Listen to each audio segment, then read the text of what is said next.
banyak yang kufur sebelum hijrah. Kenapa?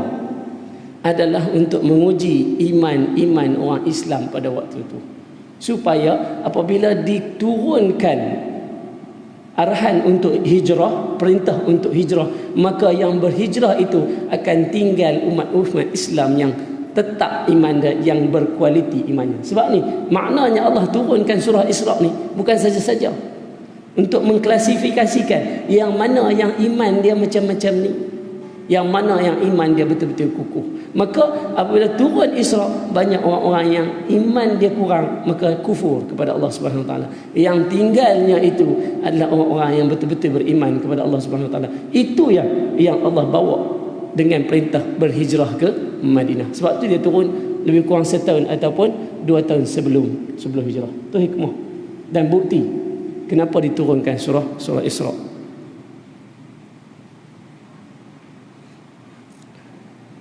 Baik, sambung. Innahu huwas sami'ul basir. Baik, kenapa perlu Allah sebut? Sesungguhnya Allah itu maha mendengar dan maha melihat. Nampak? Ayat ini turun, dah tahu-tahu dah umat manusia pada waktu itu akan menolak. Kebanyakan umat Islam yang ada sendiri pun akan tolak. Sebab tu Allah kata apa? Innahu huwas sami' ya Muhammad. Allah itu maha mendengar. Kalau semua satu dunia tolak pun tak apa ya Muhammad. Nampak? Tak. Ini adalah untuk menenangkan hati Rasulullah sallallahu alaihi wasallam. Innahu sami'. Kalaulah orang mendustakanmu ya Allah, Allah bersaksi kepadamu ya Muhammad. Nampak? Allah bersaksi bahawa Muhammad itu benar. Kenapa? Kerana Allah mendengar setiap kalam-kalam makhluk yang ada di kota Madinah itu, di kota Mekah itu, makhluk yang ada di dalam dunia. Allah maha mendengar apa yang mereka kata kepada Rasulullah SAW. Innahu huwas sami' dan apa? Wal basir, dan melihat. Kalau semua orang tengok engkau, keji engkau, tengok dengan penglihatan yang cukup menjijikkan, biar ya Muhammad.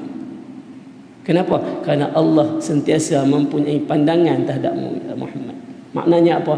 Sentiasa Rasulullah SAW dilindungi dalam kebenaran yang dia bawa, iaitu Isra dan Mi'raj. Kenapa ditekankan Isra Mi'raj? Kerana inilah satu-satunya perkara mukjizat yang manusia pada zaman tu tak nampak hatta sekarang.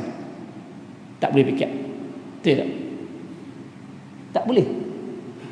Dalam kajian sains pun tak boleh fikir. Kalau kita tengok di antara waktu-waktu yang Rasulullah dengan sejarah, yang waktu-waktu Rasulullah berisra tu ke Masjidil Aqsa itu sangat cepat. Kalau kita di sini mungkin belum sampai waktu kita untuk melihat satu pengangkutan yang secepat itu. Hari ini 2020. Tak. Dulu kata kereta boleh terbang. Tak boleh lagi lah ni. Kan? Mungkin tahun-tahun akan datang. Lah ni kita hanya ada jet dan kita hanya ada kereta api yang paling laju pun boleh bergerak daripada Johor ke Perlis dalam kelajuan 3 jam boleh sampai. Berapa dia bawa? 100. Dia bawa hari tu yang ditunjuk kat saya 1400 km sejam. Kelajuan yang terlaju kereta api yang dia tunjuk itu 1400 km sejam. Kita dekat sini sampai Johor, kalau dari Penang sampai Johor dah sampai 1000 km. Maknanya berapa minit ni sampai. Itu yang paling laju sekarang berada di Jepun. Itu paling laju. Kemungkinan akan datang kereta api itu akan dicipta lebih laju.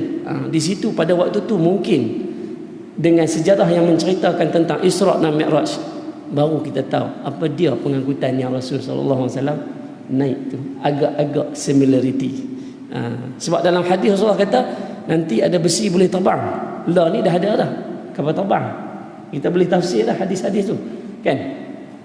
Bab Isra sampai sekarang belum ada yang menyerupai buruk, dan dia sangat cepat. seolah-olah sekelip mata, dalam sekelip mata Rasulullah boleh melihat sekitarnya. Sekarang ni kereta api yang laju itu 1400 km sejam, dia tak boleh tengok sekitar. Tidak, laju tak boleh tengok keadaan sekeliling, tak boleh. Dia nampak kalau tiang elektrik tu tak nampak, laju. Kalau kita tengok dalam satu video yang ditunjuk kepada saya itu. Baik, itu kalau yang nak cari dalam YouTube kereta api terlaju di dunia. Baik. Tapi belum mencapai kehebatan yang dinamakan sebagai Buraq.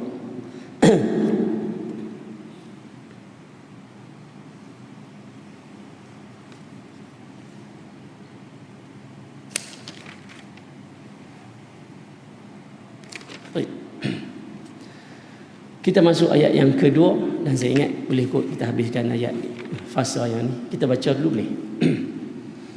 A'udzu billahi minasy syaithanir rajim.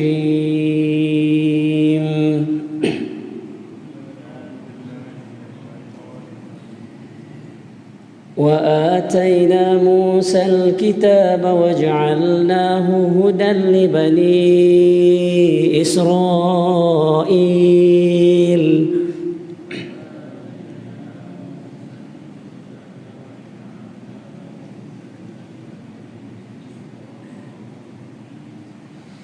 وَجَعَلْنَاهُ هُدًى لِبَنِي إِسْرَائِيلَ أَلَّا تَتَّخِذُوا مِن دُونِي وَكِيلًا.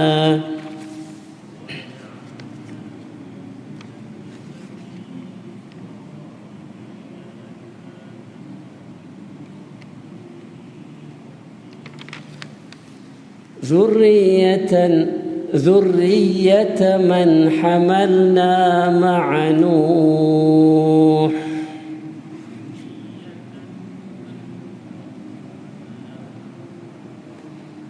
إنه كان عبدا شكورا.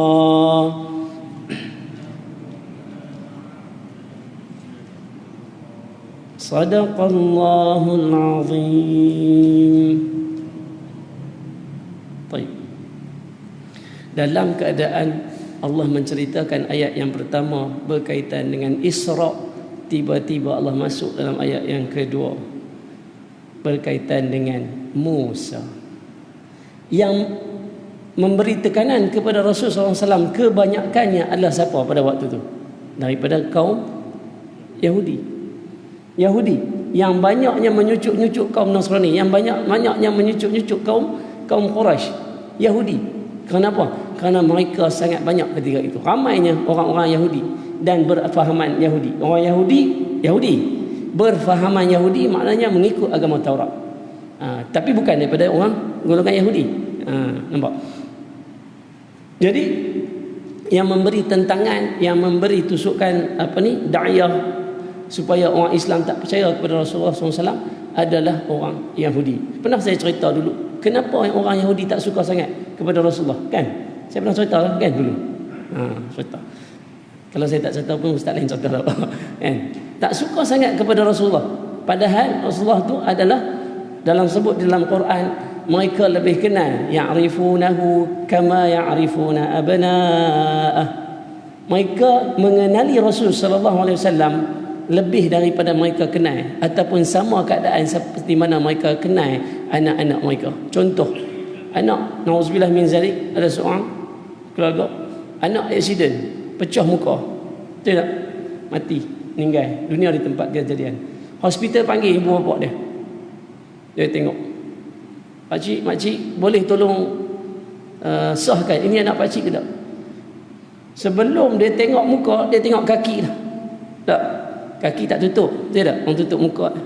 Dia tengok betul, ini anak saya. Saya tak sempat buka lagi, saya tahu kakinya, saya tahu. Ibu dan ayah maknanya mengenal anak mereka tanpa tengok muka, betul tak? Kadang-kadang dengar suara, betul tak? Apa kata Al-Quran? Orang Yahudi ini mengenali Muhammad sallallahu alaihi wasallam lebih daripada ataupun lebih kurang sama dengan mereka mengenali kama ya'rifu na abna'uhu. Cerita tu dulu saya dah cerita yang Rasulullah dibawa dengan Pak Menakan dia pergi ke Syam untuk berdagang. Yahudi tengok, dia kenal budak kecil ni anak siapa main daripada siapa ayahnya, semua dia kenal. Sebelum Rasulullah SAW diangkat menjadi Rasul, diangkat menjadi Nabi. Jadi tiba-tiba diangkat menjadi Nabi di dalam keturunan Arab. Itu sebab Yahudi cukup tak suka kepada Rasulullah SAW. Sampai sekarang orang Yahudi cukup tak suka kepada Rasulullah SAW. Tapi banyak orang kita yang berkawan dengan Yahudi. Nampak? Macam mana Allah sebut di dalam surah Al-Kahfi dulu, syaitan itu sebagai musuh kami, tapi banyak orang yang berkawan dengan syaitan. Betul tak? Dalam semayang pun kadang-kadang tengah imam duk baca, dia duk teringat tempat lain. Betul tak? Syaitan kata nasi sila sedap pun, Allah teringat pula nasi sila dalam semayang. Nampak? Tapi Allah sebut syaitan itu musuh, kita berkawan. Macam tu juga orang Yahudi musuh kepada Islam, kepada Rasul SAW. Tapi ada orang yang seronok berkawan dengan orang Yahudi. Nampak? Allah sebut pasal kisah Musa. Ataina, kami datangkan kepada Musa Al-Kitab, kitab, iaitu At-Taurah. Tiba-tiba Allah sebut. Kenapa? Di situ ada muqaranah, perbandingan, persamaan. Allah ataina itu maksudnya kami datangkan. Dalam keadaan maknanya kami ihtiram Musa, kami panggil. Apa disebut dalam Quran? Surah Maryam. Wa atainahu min janibi turil aymani wa qarrabnahu najiya. Kami panggil wa nadainahu min janibi turil ayman. Kami panggil dia ke bukit Tur supaya kami dapat bagi dia sekedil Taurat. Itu dia. Ini dah agama ya Musa, agama Islam, bawa sebarkan kepada kaummu, orang-orang Yahudi. Tak sama tak penurunannya? Allah panggil Rasul sallallahu alaihi wasallam untuk berjumpa dengan Allah Subhanahu wa taala. Sama tak? Sama. Dipanggil Musa daripada tempat dia duduk sampai ke bukit Tur Sina. Cuma berbezanya perjumpaan di antara Musa dengan Allah Subhanahu wa taala di mana? Di sathiyah bumi. Tetapi tidak bagi Rasulullah SAW diangkat terus ke langit berdepan dengan Allah Subhanahu wa taala di Arash. Itu nak beza dan persamaan yang ada dan perbezaan. Satunya adalah untuk memberitahu orang Yahudi bahawa Musa yang kamu ikut itu pernah disebut di dalam Taurat perkataan Muhammad ataupun Ahmad. Maknanya Musa itu Nabi dan Muhammad ini pun Nabi. Nampak? Dan nak tunjuk kepada orang Yahudi bahawa walaupun Musa dipanggil oleh Allah Subhanahu wa taala ke bukit Tur Sina untuk mendapat wahyu, kitab Taurat turun, Rasulullah SAW juga dipanggil oleh Allah Subhanahu wa taala. Tapi Musa peringkat dunia sahaja. Tak. Muhammad sallallahu alaihi wasallam nak sebut yang kamu semua ini wahai orang Yahudi duk ejek-ejek, dia bukan setakat di bumi tapi diangkat mi'raj ke langit. Itu kehebatan dia. Dan apabila kita tengok pula apabila Rasulullah SAW sampai apa dalam hadis dia sebut. Ini dia dalam hadis.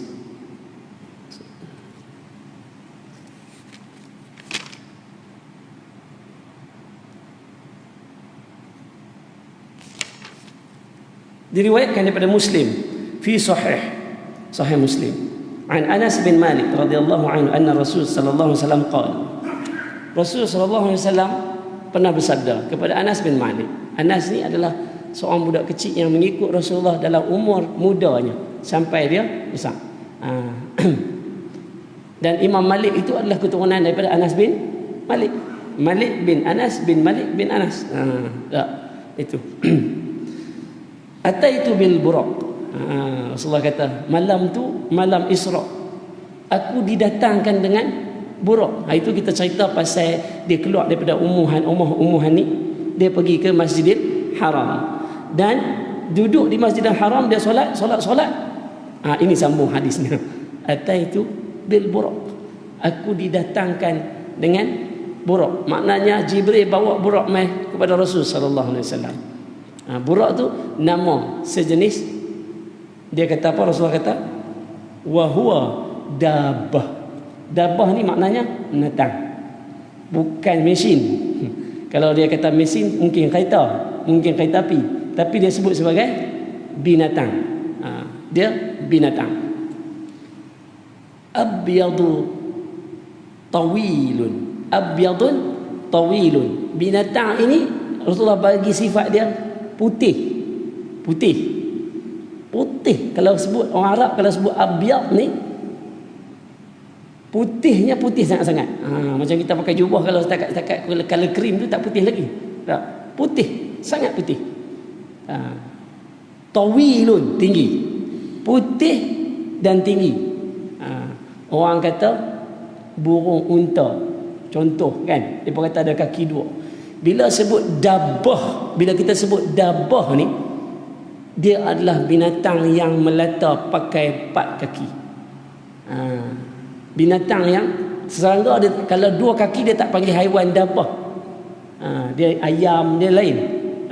Serangga pun lain, betul tak? Ini binatang yang dabbah. Tinggi. Tawilun fauqal himar. Dia tinggi lebih daripada himar. Pernah tengok himar? Pernah pergi zoo kita tak tahu, zoo Taipei lah, zoo negara macam ada himar. Keldai. Himar ni dia lebih tinggi sikit daripada lembu. Kaki dia kuat, besar sikit daripada lembu. Kalau lembu boleh bawa, kalau kebau boleh bawa orang duduk apa ni, lembu dengan kebau lebih kurang. Orang duduk bajak sawah tu kan. Hak tu ya, kalau tambah satu lagi jatuh kebau, betul tak? Keldai ni satu barang rumah kita tu, kita letak atas dia, dia boleh jalan. Tu keldai. Dan dia boleh bawa sebanyak-banyak barang tu naik bukit. Keldai yang sihat lah, bukan keldai yang sakit. Saya tengok dululah yang berada di pandangan mata, saya nampak barang sahaja yang berjalan. Ni. Tak nampak lagi dia tu. Bila main dekat baru nampak, oh ada keldai punya, nampak dia punya bawa barang tu, Masya Allah. Kadang-kadang kita kesian tengok, tapi Allah jadikan keldai begitu. Buraq ini tinggi sikit daripada dia. Baik. Dunal baral. Tapi bukan unta. Baral ni unta, anak unta. Anak unta tinggi sikit kan, anak unta yang besar. Bukan, rendah sikit. Di antara keldai dan baral, ketinggian buraq tu. Itu buraq. Nampak? Sebab tu saya kata dia adalah binatang berkaki 4, sebab Rasulullah menyamakan dia dengan keldai. Kaki berapa? 4. Baral kaki berapa? 4. Kalau tidak, Rasulullah akan sebut dajas ke, ayam ke, berkaki 2, benda-benda lain berkaki 2. Rasulullah akan sebut, tapi Rasulullah sebut benda yang berkaki 4. Penyamaannya adalah sama dengan yang berkaki 4. Baik. Yad'u hafirahu 'inda muntaha tarfah. Apabila Rasulullah SAW nak naik dia duduk itu, dia letak 2 tangan dia. Hafirahu itu kaki depan. Hafirahu, dia letak kaki dia tu, bila dia duduk, kaki dia punya besar seolah-olah nak kena dia punya mata. Macam mana dia duduk? Contoh yang duduk macam tu. Kita tengok anjing selalu duduk depan tu kan. Kalau dia duduk berdiri itu jauh lagi kan, kaki tangan depan ni dengan hujung mata dia, betul tak? Tapi yang ni Rasulullah kata, kalau dia duduk tangan tu, maknanya dia duduk macam ni kan. Lembu duduk macam mana nak tanya? Nak tengok lembu duduk macam mana? Nah,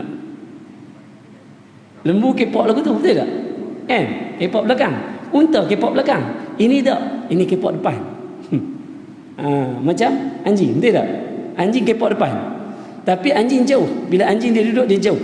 Rasulullah kata bila dia tak macam tu, tangan ni dekat sangat dengan anak mata ni. Maknanya kaki dia besar dan leher dia pendek.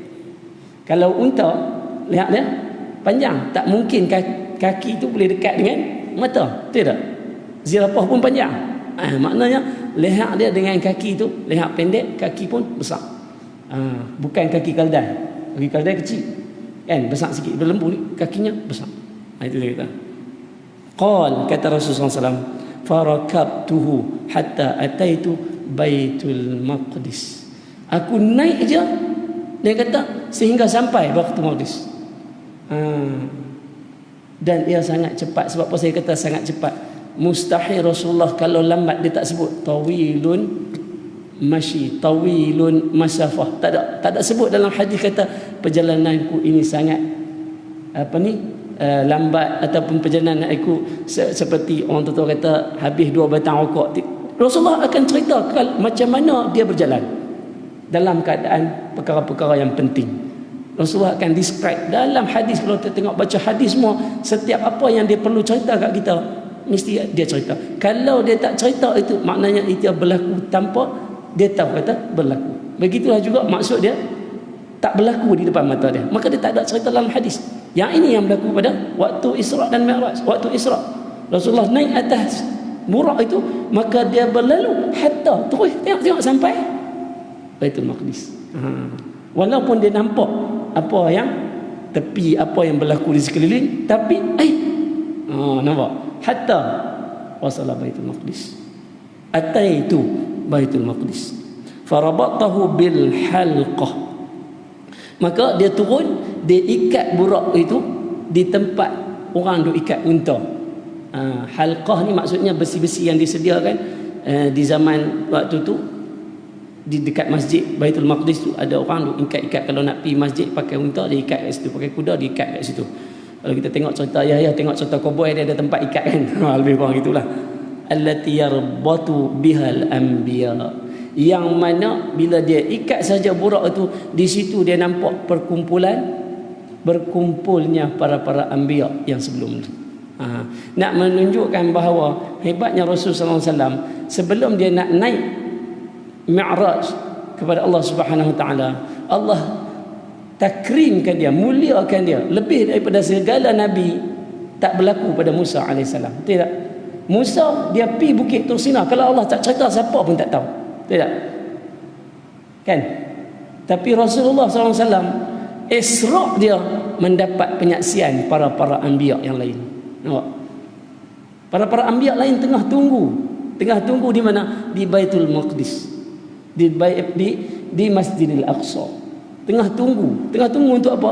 Untuk bersolat bersama-sama Rasul sallallahu alaihi wasallam. Dan apa kata Rasul sallallahu alaihi wasallam? Summa dakhaltu masjid, maka aku masuk ke dalam masjid, jumpa semua para anbiya, fa sallaitu fihi rak'atain, maka aku sembahyang solat tahiyatul masjid 2 rakaat. Rakaatain solat Nabi ni, semua nabi rakaatain solat ni dah menjadi fardu kepada semua nabi.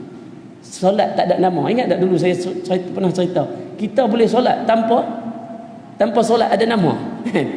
Orang tanya, ustaz, solat hajat dah buat habis, solat istikharah habis dah, duha habis dah, apa lagi nak buat, ustaz? Solat sunat 2 rakaat kerana Allah Ta'ala.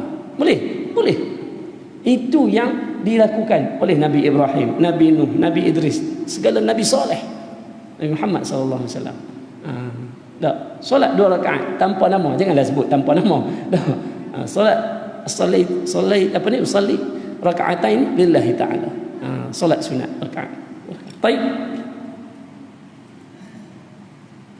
Kemudian dalam hadis yang lain, fa amamtahum, maka dia solat dengan fardu yang ditetapkan oleh kepada nabi-nabi yang terdahulu di Masjidil Aqsa itu. Solat selain daripada 2 rakaat itu, dia jadi imam. Salah satunya untuk membuktikan Al-Isra ini, hikmah dia bagi mengiktiraf Rasul sallallahu alaihi wasallam sebagai Sayyidul Anbiya. Bukti kata Rasulullah ini Sayyidul Anbiya adalah dia di mana? Di Masjidil Aqsa, apabila dia mengimamkan semua para anbiya yang terdahulu. Duduk di mana? Masjidil Aqsa. Nabi Adam ada, Nabi Musa ada, Nabi Isa ada, Nabi Musa ada. Yang disebut di dalam hadis lah. Baik. Falamma faraqtu minas salah, apabila selesai solat,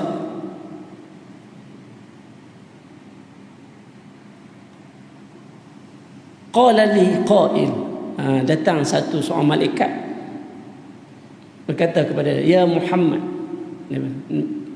sebut nama Muhammad sallallahu alaihi wasallam, ya Muhammad, hadza malikun sahibun nar. Rupanya malaikat jaga neraka turun sama solat. Tu kata dahsyat Rasulullah SAW. Nak dibandingkan kepada orang Yahudi ni, bukan nak kata Musa itu nak tak hebat, tidak. Musa itu juga al-anbiya, tapi nak cerita kepada orang Yahudi, anduk kata dekat Rasulullah SAW macam-macam. Rasulullah Allah angkat taraf di antara semua para anbiya, dia menjadi sayyidul anbiya. Hatta malaikat Malik penjaga neraka turun mai bagi salam kepada Rasul sallallahu alaihi wasallam, bersolat di belakang Rasul sallallahu alaihi wasallam. Apa kata dia? Fasallim alaihi faltafatu ilahi fabada'ani bisalam. Nampak? Aku pun tengok kat dia, bagi salam, dia pun jawab salam. Maknanya di situ bertaaruf Rasul sallallahu alaihi wasallam dengan malaikat neraka, penjaga neraka, malaikat Malik. Subhanallah. Kita boleh nampak malaikat Malik kita tuang terus. Maka apa kata lagi? Kharajtu faja'ani Jibril alaihi salam bi ina'i minal khamr wa ina'i minal laban. Maka apabila selesai semua majlis, seolah-olah majlis pertemuan di antara para anbiya itu, keluarlah Rasulullah SAW untuk seterusnya bersedia untuk di'irajkan di langit. Datang Jibril membawa 2 bekas minuman, satu arak, satu lagi susu. Maka dia kata kepada Rasulullah SAW, faqala Jibril fakhtarul laban. Jibril kata, pilih yang mana engkau nak, yang mana nak minum, arak dan susu. Padahal arak masih belum diharamkan pada waktu itu. Jangan silap faham, zaman Isra' ini penurunan keharaman arak masih belum lagi diturunkan. Tak, masih belum diturunkan. Maknanya orang Islam masih lagi boleh minum relax ya. Tak. Sekarang ni ada juga orang Islam tapi dah turun dah. Pun minum juga kan. Baik. Jadi Jibril bagi 2 pilihan, arak dengan susu. Maka dia kata, ya Rasulullah, pilih yang mana kamu nak minum. Rasulullah ambil susu dan dia minum susu. Apa kata Jibril? Ikhtartal fitrah, kamu memilih fitrah. Sebenarnya kalau ikutkan manusia ini, sebenarnya fitrah dia adalah susu, bukan arak. Tapi disebabkan oleh syaitan, nafsu yang sentiasa membuat terhadap perkara tersebut, terhadap larangan, kita tak pilih susu, tapi kebanyakannya pilih arak. Tidak. Sebenarnya fitrah manusia itu adalah susu. Itu yang disebut kepada Rasulullah SAW. Inilah fitrah manusia, iaitu susu. Dan itu menjadi fitrah Rasul sallallahu alaihi wasallam. Dia pilih susu. Kalau kita orang bagi lagu tu, juling mata orang. Minum susu juga tapi duk peling. Kan? Nampak? Baik. Summa urija bina ila sama. Dan kemudian selepas Jibril sebut, itulah diangkatnya Rasul sallallahu alaihi wasallam ke langit. Baik. Daripada itu kita nampak dalam hadis tersebut, yang mana yang pertama tadi dimuliakan Rasulullah dan dimuliakan Musa alaihissalam. Dua-dua dimuliakan. Nah, dan buktinya itu yang terjadi pada Isra'. Kemudian Allah angkat level Muhammad SAW untuk menjadi Sayyidil Anbiya. Dan apa lagi persamaan yang ada di antara Musa dengan Rasulullah SAW adalah Alkitab. Rasulullah SAW diberikan Al-Quran. Al-Quran. Dan Musa alaihissalam diberikan apa? At-Taurat. Apa Allah sebut? Waj'alnahu hudan li bani Israil. Nampak? Kitab tadi untuk Musa, apa dia tugas dia? Hudan li bani Israil. Tapi kitab kita Al-Quran, apa dia tugas dia? Dzalikal kitabu la raiba fihi hudan lil muttaqin. Dua-dua kitab ini adalah hudan kepada dua kaum, dua umat. Taurat hudan kepada umat Musa, Al-Quran hudan kepada umat Muhammad sallallahu alaihi wasallam. Persamaan yang Allah takrimkan kedua-dua Nabi Allah Musa dan Rasul sallallahu alaihi wasallam. Dijadikan kedua-dua itu satu hidayah. Apa dia hidayah ini? Membawa manusia keluar daripada sumber-sumber kegelapan, benda yang boleh menyesatkan manusia segala-galanya. Inilah hudan, dan keluar mencari cahaya nur ilahi, iaitu jalan siratal mustaqim, jalan Al-Quran dan Sunnah. Kepada umat Nabi Musa, jalan At-Taurah. Ini persamaan yang kita boleh nampak. Dan apa dia kata lagi? Allah tattakhidhu min duni wakila. Persamaan yang kedua yang dua kitab ini bawa adalah Allah tattakhidhu min duni wakila. Jangan kamu ambil selain daripada Allah penjaga ataupun yang mampu membantu kamu. Maksud Rasulullah SAW sini di dalam ayat yang kedua ialah kita dalam kitab Musa sebut jangan menyembah selain daripada Allah. Dalam kitab Al-Quran pun sebut jangan menyembah selain daripada Allah. Sama tak? Sama. Dan ini diturunkan untuk ayat yang kedua ini adalah untuk menyedarkan bangsa Yahudi bahawa Musa dulu pernah bawa satu ayat, satu Taurat, satu kitab supaya tidak menyekutukan Allah. Tetapi pada zaman Muhammad sallallahu alaihi wasallam dengan keegoan mereka, mereka menyekutukan Allah Subhanahu wa taala. Maknanya kesalahan orang Yahudi adalah mereka tidak mengikut, bukan Al-Quran lagi, tidak mengikut Taurat. Jadi pada waktu itu jelaslah bahawa Yahudi pada zaman Rasulullah bukan sebenar-benar Yahudi yang mengikut agama Taurat. Serisah dia ada satu ketua Yahudi, saya tak ingat nama apa, berjumpa dengan Rasulullah SAW. Dia kenal Rasulullah SAW. Dia padri Yahudi, orang kuat agama Taurat pada waktu itu. Apabila Rasulullah SAW datang ke Madinah berhijrah, dia sambut Rasulullah. Dia pergi ke dalam satu rumah, duduk bersama-sama Rasulullah. Dia bertanyakan semua soalan, dan soalannya dijawab dengan tenang oleh Rasulullah SAW. Akhir sekali dia masuk Islam.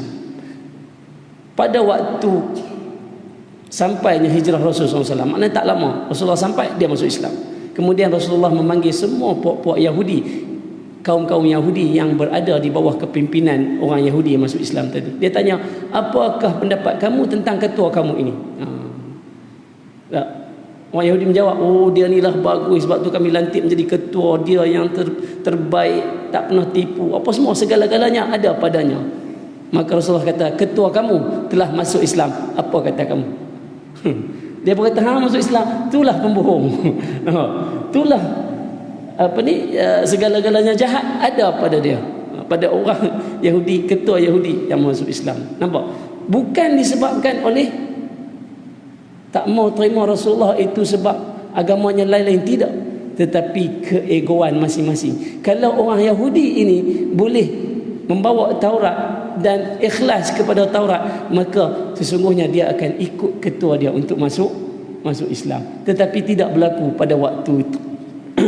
Pada waktu itu, sehingga kan ketuanya sendiri diingkari. Ini panggil orang Yahudi. Maka sebab itulah Allah sebut di dalam ayat yang kedua, supaya apa? Supaya orang Yahudi ingat bahawa, hei orang-orang Yahudi, dulu dalam kitab Musa suruh jangan menyekutukan Allah. Dan dalam kitab Al-Quran ni kali kedua disebut supaya tidak disekutukan oleh Allah orang-orang yang pengikut agama Taurat.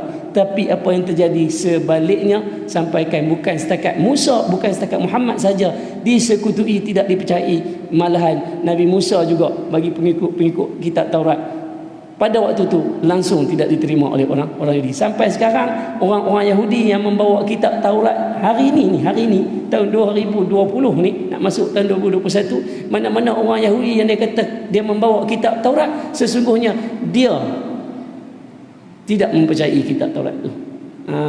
Nampak? Dia langsung tidak berpegang pada kitab Taurat tu. Kita abang kata awak bawa kitab Taurat, awak pegang kitab Taurat. Ya, tipu.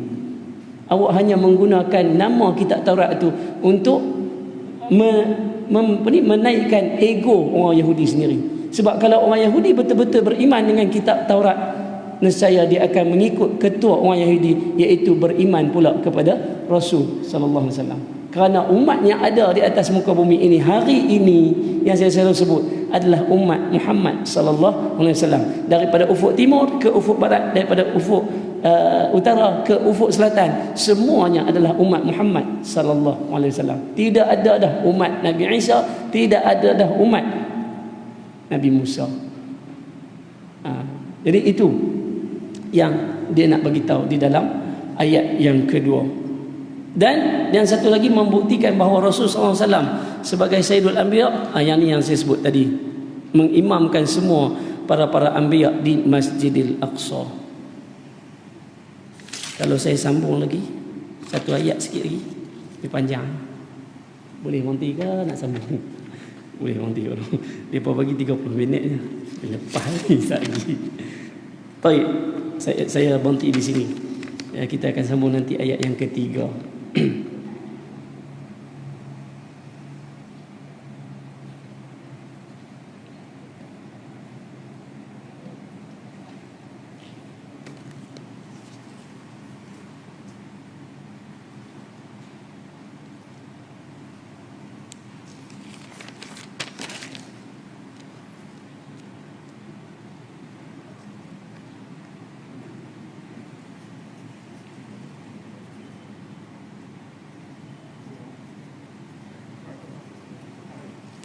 Baik, ada soalan untuk dibincangkan, Imam? Ada? Ada. InsyaAllah. Kalau ada soalan apa-apa nanti boleh tulis kan? Berkaitan dengan surah ataupun tidak pun tak ada masalah. Baik, yang baik dan buruk itu datang daripada Allah Subhanahu wa taala. Saya mohon ampun dan maaf di atas segala kesilapan dan kesalahan. Subhanakallahumma bihamdika asyhadu an la ilaha illa anta astaghfiruka wa atubu ilaik. Wal 'asri innal insana lafi khusri illa alladziina aamanu wa 'amilus shalihat wa tawassaw bil haqq wa tawassaw bis sabr. A'udzu billahi minasyaitonir rajim. Bismillahirrahmanirrahim.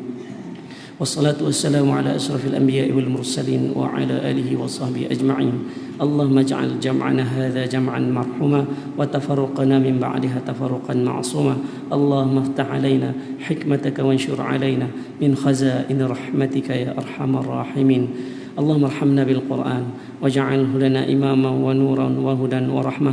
اللهم ذكرنا منه ما نسينا وعلمنا منه ما جهلنا وارزقنا تلاوته آناء الليل وأطراف النهار واجعله لنا حجة يا رب العالمين. يا فارج الهم يا كاشف الغم يا من لعبده يغفر ويرحم يا دافع البلاء والنقم ارفع عنا يا الله، ارفع عنا يا الله، اكشف عنا يا الله من كل بلاء ووباء وهم وغم وضيق وشدة ونقمة وفتنة. دعواهم فيها سبحانك اللهم وتحياتهم فيها سلام وآخر دعوانا يا الله الحمد لله بالعالمين. InsyaAllah sampai berjumpa lagi. Salam.